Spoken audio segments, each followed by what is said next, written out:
În jurul orei 11:10, Poliția Municipiului Fălticeni a fost sesizată cu privire la o agresiune petrecută pe strada 2 Grăiceri din localitate. Echipajul de serviciu a fost direcționat la fața locului, aici constatându-se faptul că anterior a avut loc o altercație între un bărbat de 25 de ani și un bărbat de 40 de ani.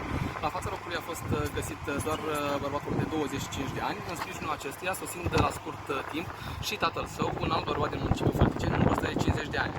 Acesta se afla sub influența băuturilor alcoolice și având asupra sa o sabie artizanală, dar și un cuțit de mari dimensiuni, a turburat ordinea și liniștea publică, încercând să îl caute pe agresorul fiului său. În acel moment, echipajul de serviciu, format din două agente de poliție, dar și din doi polițiști locali, a intervenit prompt.